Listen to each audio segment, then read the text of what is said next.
Dopo un periodo di sintomi persistenti, hai usato delle meditazioni, hai usato dei tapping, hai capito i possibili conflitti interni, hai capito che è una situazione di stress che crea i tuoi sintomi, ma ci sono delle recidive, delle ricadute che arrivano dopo un periodo magari in cui stavi meglio e a quel punto, quando arriva la ricaduta, penserai che avrai perso del tempo, che tutto quello che è successo nei periodi precedenti fino ad oggi è stato inutile. Inutile perché non ha funzionato per te. Quante volte lo sento dire, o anche lo vedo scritto da diverse email, da pazienti o magari da persone che mi seguono semplicemente su YouTube. Voglio darti 4 possibili cause di queste recidive o di queste ricadute. In 2 di queste non c'è nulla da fare. La prima è la risposta adeguata, ovvero c'è sempre una risposta adeguata nel sistema nervoso. Il sintomo è la soluzione per il nostro corpo più immediata se il carico emotivo è così tanto alto da non riuscire ad esprimersi. Il carico emotivo può arrivare da situazioni anche transitorie o momentanee, esempio un lutto, esempio un trasloco. Queste sono situazioni in cui la persona va dentro questo periodo di stress e all'uscita di questo periodo di stress il sintomo si fa sentire. È una situazione però, come dicevo, transitoria. Se in questo periodo di stress o di carico emotivo la paura, dei sintomi va giù o è giù, sappiamo quindi cosa sta succedendo e non è un problema. Questo sintomo si, risolverà da solo in modo spontaneo. L'unica cosa che dovremmo fare è tenere a mente che il nostro sistema sta lavorando per metabolizzare questo carico emotivo, questo stress, di qualche settimana fa o di qualche mese fa e non dobbiamo fare nulla se non semplicemente aspettare, attendere e ritornare gradualmente alla vita di tutti i giorni. Qualche cosa si potrà fare, per esempio della mindfulness, del movimento fisico, mangiare in modo salutare con cibi non processati, ma tutte queste cose probabilmente le saprai già. Quindi il primo è la risposta adeguata. Il secondo, il tempo. Esiste sempre un periodo in cui il nostro sistema nervoso metabolizza questi carichi emotivi. Quanto ci mette noi non lo sappiamo e se non ci sono particolari impedimenti che vedremo nel punto 3, il tempo, potrà essere da 1 giorno a 3 mesi. Solitamente una persona entro i 3 mesi risolve completamente qualsiasi problematica interna del sistema nervoso, anche fosse qualcosa di più grave come per esempio una frattura, se non ci sono complicazioni o non ci sono impedimenti. Quindi come imparare l'inglese? Quanto tempo ci vorrà per imparare l'inglese è soggettivo. Per una persona ci vorranno 2, 3 mesi, per un'altra persona 2, 3 anni. Il punto 3 è il conflitto interiore. Se rimaniamo in una situazione di conflitto interiore o biologico, intendo c'è stato un trauma, questo trauma del passato si va a ripresentare con varie vicissitudini o comunque vari aspetti nel giorno d'oggi, esempio il rapporto con il lavoro, il rapporto con delle persone care, quindi relazioni, sono sempre 2 2 aspetti che vanno a ricreare dei conflitti interiori. Faccio un esempio: se so che il mio lavoro non mi piace, il mio capo continua addirittura a darmi pressioni su scadenze, mi sento oppresso, mi sento in una situazione dove non sono libero.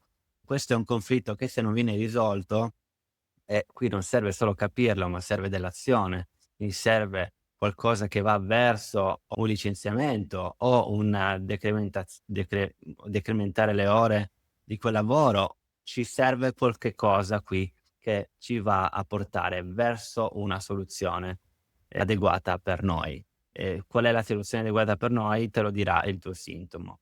Anche qui servirà del tempo per vedere i risultati. Nelle relazioni la cosa che vedo più spesso è quella dell'interazione tra madre e figlio o tra padre e figlio, dove la persona magari deve dare troppo al padre o troppo alla madre rispetto a invece che al contrario.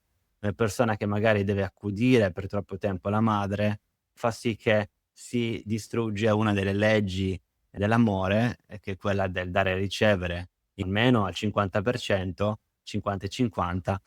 In questo caso è un qualcosa che si deve risolvere all'interno della famiglia con degli aiuti esterni per esempio, altrimenti, il conflitto continua a ripercuotersi nei mesi, se non negli anni.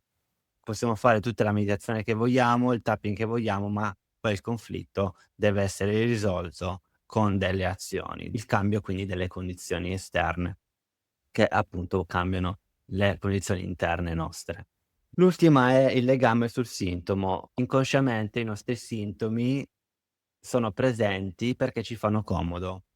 Quando ci fanno comodo è nelle situazioni in cui magari abbiamo dei sussidi finanziari, esempio quelli della fibromialgia con non so quanto, 400, 500 € al mese, che ci fanno comodo. Se questa condizione non viene più a esistere, ci viene tolta questa condizione economica, questo aiuto economico. Questo era solo un esempio e voglio essere trasparente qui, più diretto possibile, perché so che qualcuno si potrebbe offendere e non sono condizioni consapevoli, queste ultime, sono inconsapevoli. Quindi c'è una minaccia all'interno di noi che non vuole che risolviamo questo problema.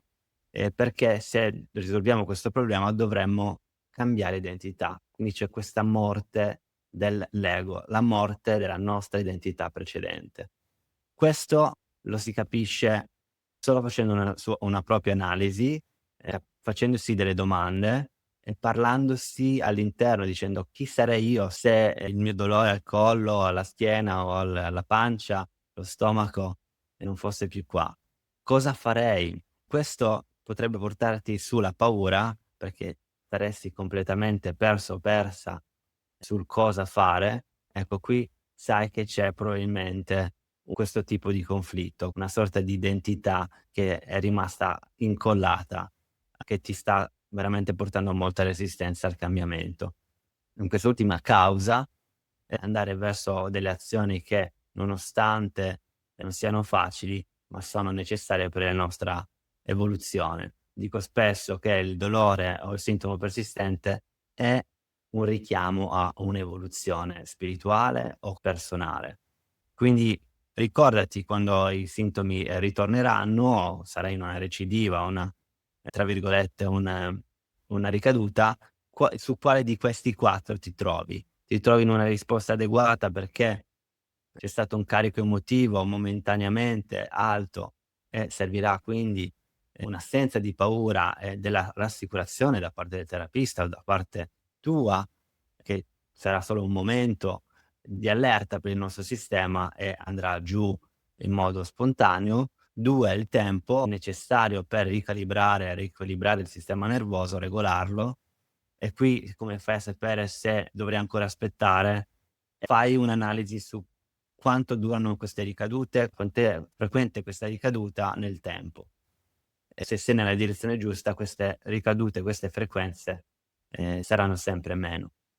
Altrimenti potresti trovare in una delle altre 2 cause, quella del conflitto aperto e qui c'è un problema quindi di relazione di lavoro, anche qua serve un'azione e, il legame del sintomo, quindi l'identità. Anche qui fatti 2 domande: se lascio questo sintomo completamente, chi vorrei essere? Mi fa paura? Sì, okay, ma lo faccio lo stesso. Okay, spero che questo video ti abbia dato un po' di aiuto in questo percorso e ci vediamo al prossimo. Grazie.